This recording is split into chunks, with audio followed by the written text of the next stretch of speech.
பொருட்கள் கடத்தல்கள் மற்றும் சட்டத்தை நிலைநாட்டும் முகமாகவும் கிளீன் ஸ்ரீலங்கா வேலை திட்டத்தின் கீழ் அம்பாறை மாவட்டம் கல்முனை பிராந்தியத்தில் போலீசாரின் விசேட திடீர் சோதனை நடவடிக்கை மேற்கொள்ளப்பட்டு 50 பேருக்கு சட்ட நடவடிக்கை எடுக்கப்பட்டுள்ளது.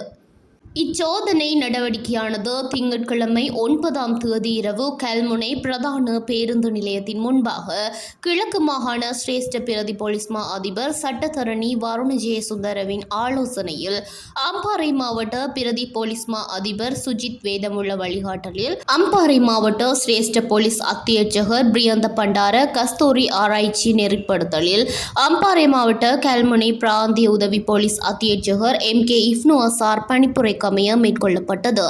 இத்திடீர் சோதனை நடவடிக்கையில் கல்முனை சவளக்கடை போலீஸ் நிலைய போலீசார் இணைந்து கொண்டதுடன் சவளக்கடை போலீஸ் நிலைய பொறுப்பதிகாரி, கல்முனை தலைமையக போலீஸ் நிலைய மோட்டார் போக்குவரத்து பிரிவு பொறுப்பதிகாரி ஆகியோர் பங்கேற்றிருந்தனர். குறிப்பாக இச்சோதனை நடவடிக்கையின் போது மோட்டார் சைக்கிள்கள் உட்பட கனரக வாகனங்கள் கட்டம் கட்டமாக போலீசாரினால் இடைமறிக்கப்பட்டு பரிசோதனை செய்யப்பட்டன. அத்துடன் வீதி ஒழுங்குமுறை தொடர்பான ஆலோசனைகள் போலீசாரினால் வழங்கப்பட்டன. மேலும் இரவில் பயணம் மேற்கொள்ளும் கல்முனை கொழும்பு குளிரூட்டப்பட்ட பேருந்துகளின் வழித்தடை பரிசோதனை குறித்து பேருந்தில் சோதனை என்பன முன்னெடுக்கப்பட்டன.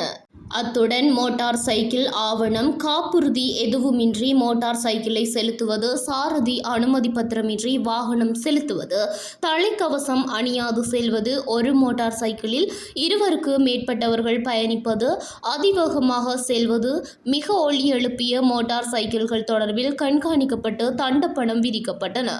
இதேவேளை பொது போக்குவரத்து சட்டங்களை மீறும் நபர்கள், சட்டவிரோத கடத்தல்களுக்கு துணை நிற்கும் நபர்களுக்கு எதிராக கடுமையான சட்ட நடவடிக்கை எடுக்கப்படும் என போலீசார் தெரிவித்துள்ளனர்.